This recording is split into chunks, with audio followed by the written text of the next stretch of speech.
তো শেখ মুজিবুর রহমানের নামে কয়েক শত কোটি টাকা খরচ করে বায়োপিক বানিয়েছে, মানে ছবি বানিয়েছে, এবং নির্মাতা শ্যাম বেনেগাল ইন্ডিয়ার। নিঃসন্দেহে উনি খুব নামী নির্মাতা, নিঃসন্দেহে।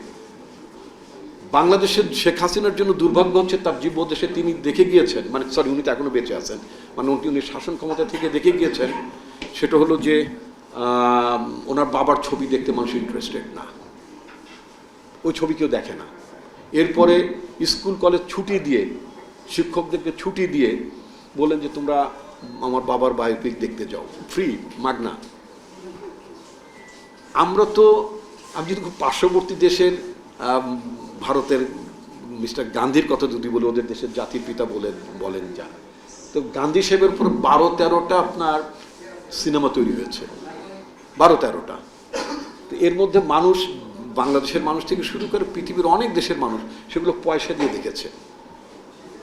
আমাদের ছাত্র জীবনে তখন ওই ভিডিও ক্যাসেট পাওয়া যেত, তো গান্ধী সাহেবের উপরে ভিডিও ক্যাসেট ছিল, ওটাকে বোধহয় তখনকার সময় 30 টাকা না 40 টাকা ভাড়া দিয়ে, যে যারা ভিডিও ক্যাসেট বিক্রি করতেন, তো 30-40 টাকা দিয়ে, মানে যে টাকাটা ভাড়া দেওয়া হয়, ওইভাবে নিয়ে আমরা দেখেছি। তার মানে আই হ্যাড টু স্পেন্ড 30 টাকা at least to watch the Gandhi, মানে মুভি অন গান্ধী।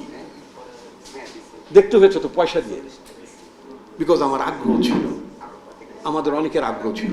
শেখ মুজিবুর রহমান যদি এত বড়ই নেতা হবেন, মানুষের কাছে যদি গ্রহণযোগ্য হবেন, তাহলে তার বাবার ছবিটা দেখতে মানুষ যাচ্ছে না কেন সিনেমা হলে, যায়নি কেন? সেদিন থেকে তো ওনার বোঝা উচিত ছিল যে people are not accepting my father. আরোপ করে দিলে সব কিছু চলে না, ইম্পোজ করে দিলে চলে না, এটা মানুষকে নিতে হয় নিজে। তো এটা নেয়নি, কারণ অতিমাত্রায় মুজিবময় করে ফেলার কারণে যে অবস্থা হয়, হাসিনা শেষ পর্যন্ত হাসিনাময় করে ফেলেছে সব কিছুতে। আমি খাইয়েছি, আমি পড়িয়েছি, নাউজুবিল্লাহ।